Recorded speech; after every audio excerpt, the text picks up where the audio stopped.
Good afternoon, friends. I trust that we are well this afternoon, and we thank God for His grace and His mercy, and we thank Him for the gift of life. This afternoon, we are looking at Genesis chapter 34, and the title of our message for today, or our talk for the day, is The Defiling of Dinah.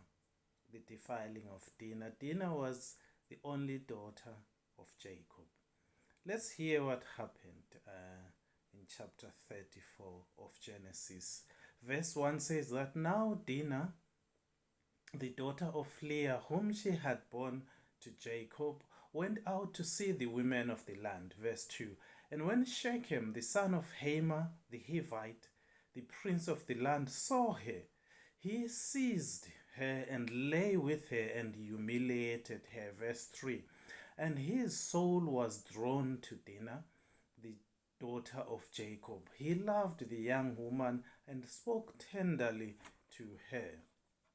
Verse 4. So Shechem spoke to his father Hamor, saying, Get me this girl for my wife. Now Jacob heard that he had defiled his daughter Dinah, but his sons were with his livestock in the field. So Jacob held his peace until they came. Verse 6. And Hamor, the father of Shechem, went out to Jacob to speak with him. Verse 7. The sons of Jacob had come in from the field as soon as they heard of it, and the men were indignant and very angry, because he had done an outrageous thing in Israel by lying with Jacob's daughter. For such a thing must not be done. Verse 8. But Hamor spoke with them, saying, The soul of my son Shechem longs for your daughter. Please give her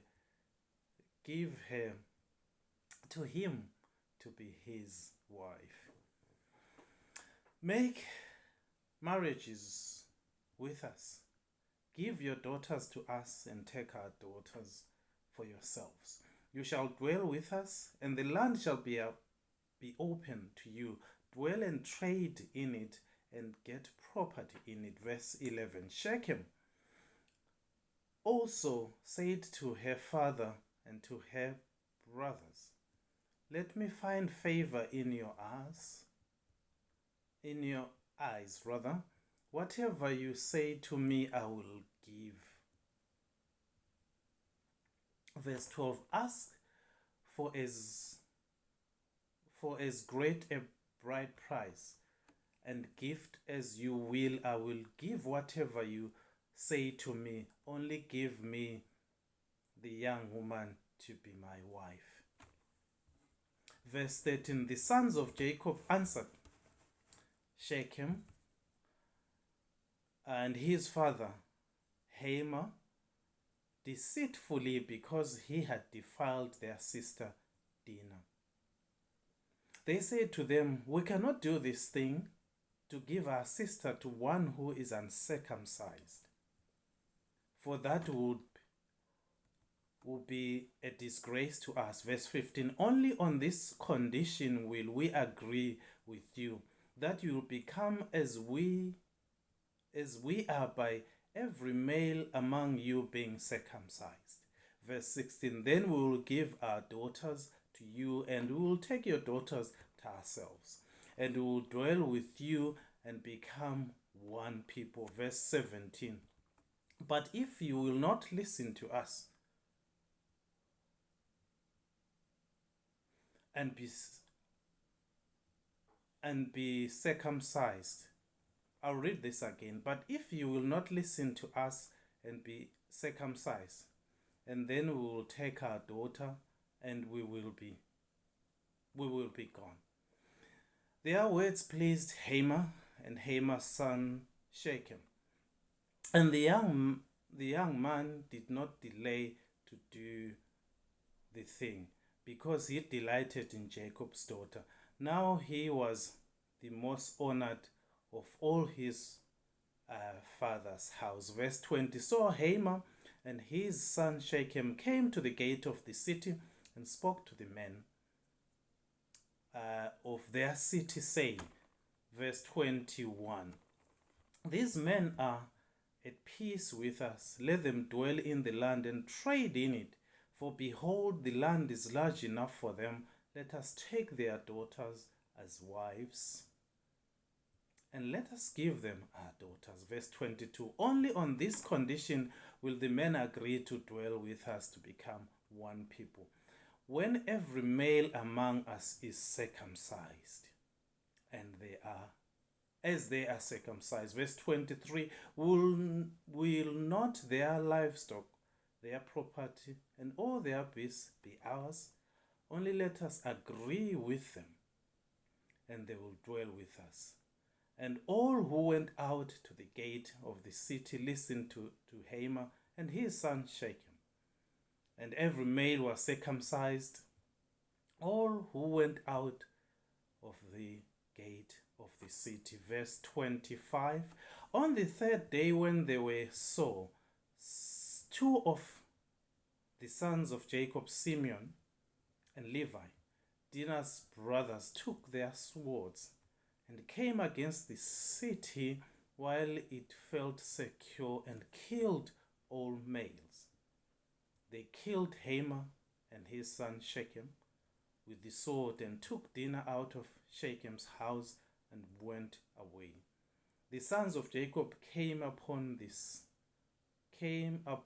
slain and plundered the city because they had defiled their sister. Verse 28, they took their livestock and their heads, their donkeys, and whatever was in the city, in the field, all the wealth, all the little ones and their wives, and all that was in their houses, they captured and plundered. Verse 30, then Jacob said to Simeon and Levi, you have brought trouble on me by making me stink to the inhabitants of the land, the Canaanites and the Perizzites. My numbers are few, and if they gather themselves against me and attack me, I shall be destroyed, both I and my household. But they said, should he treat our sister like a prostitute?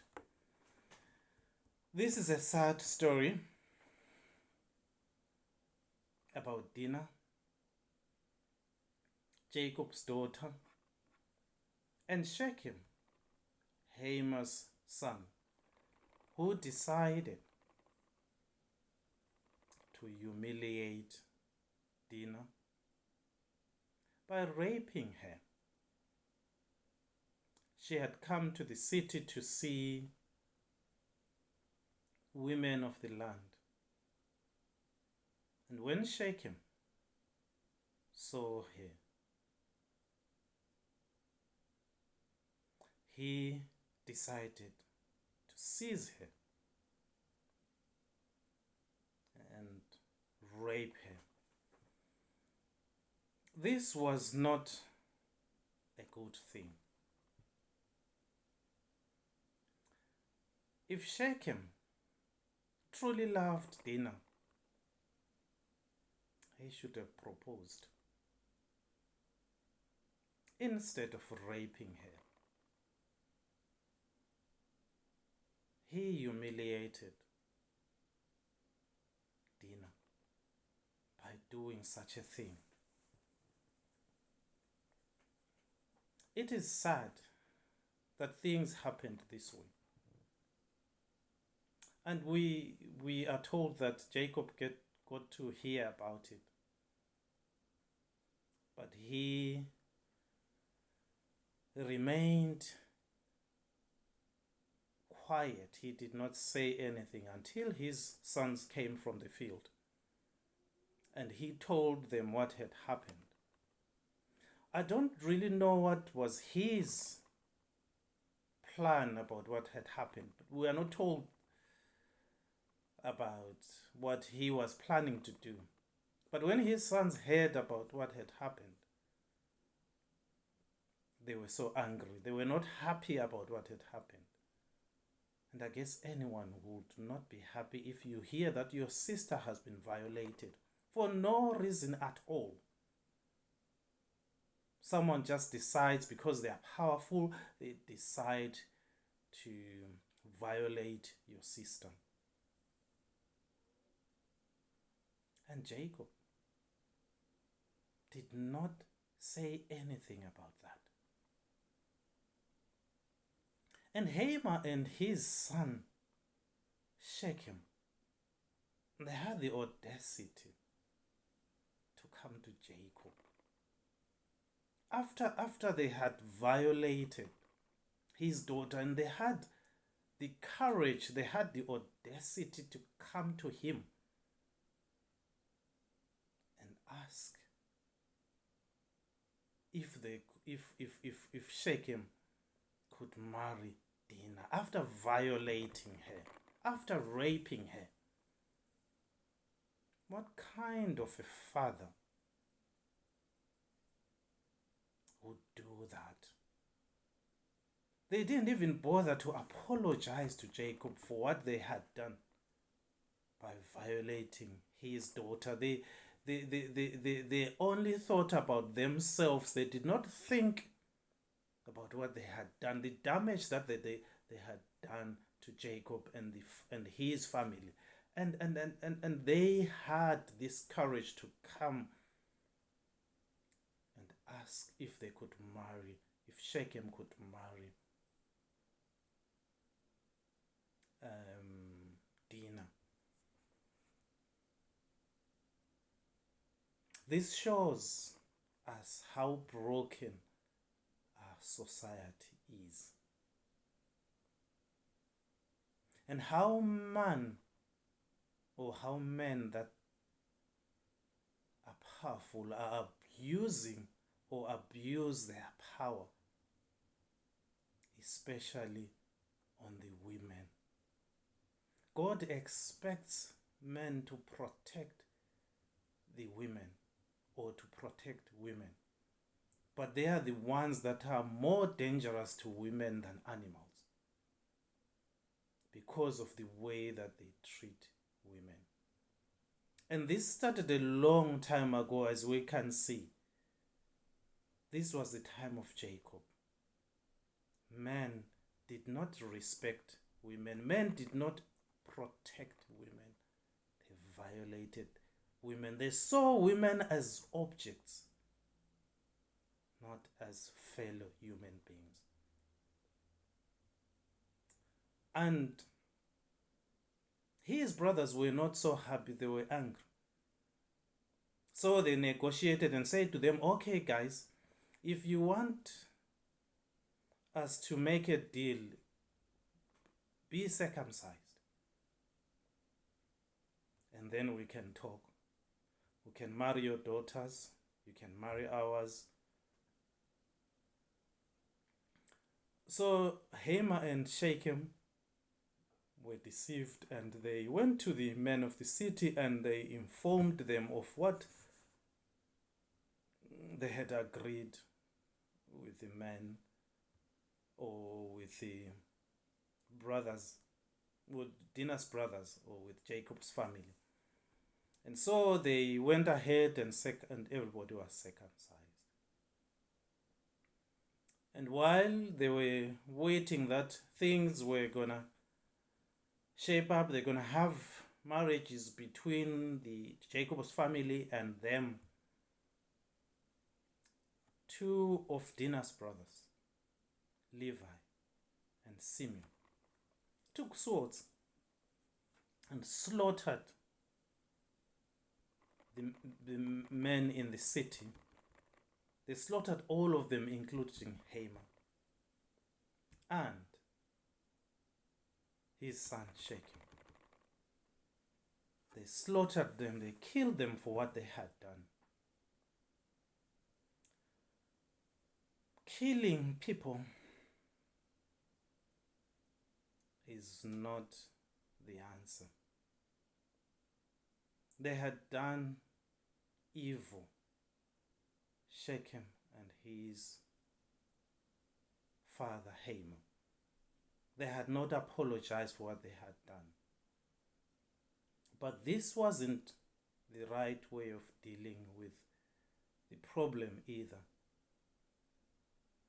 Jacob's sons reacted. They overreacted, actually. I guess they should have sat down and discussed and talked about this thing and sorted it out, and probably had Haman and Shechem realize the gravity of the thing that they had done. Probably making them pay damages for what they had done to Dinah. But this wasn't the way of solving the problem. But when we look at this story, it actually mirrors our society. We have a society that is broken, a society that has lost morals, society that has lost values, where women are violated left, right, and center, and they have no protection from those, even those ones that are supposed to protect them, those that are supposed to love them, their bosses at work, their fathers, their uncles, their stepfathers, their brothers, their cousins. Because we have situations where cousins violate their own cousins, where brothers violate their own sisters, where fathers violate their own daughters, where stepfathers violate their own stepchildren. And the sad thing is that even the children, small children, are violated by men, big men. It is a broken society. We need God. This society needs God. It's so broken. And families are supposed to protect the vulnerable. But you can't trust your own family members to look after your own children because they will violate them.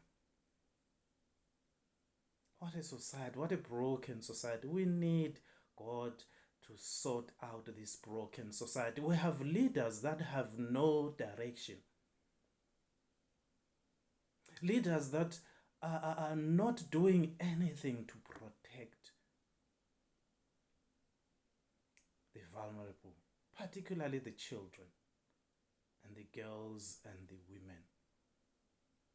They are not protected at all, because even these leaders become involved even in violating the women.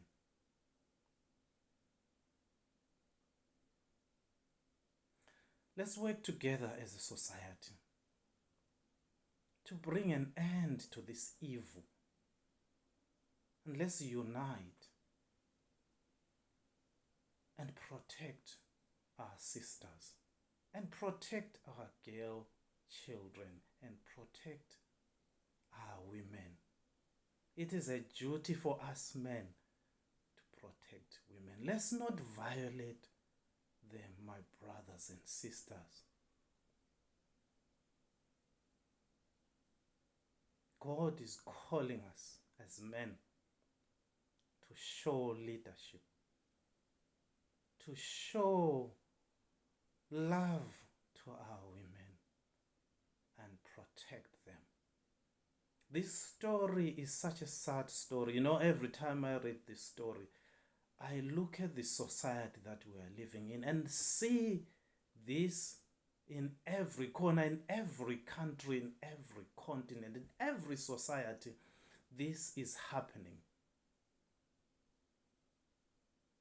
May God raise men that will stand for the truth, men that will stand for what is right, men that will show leadership.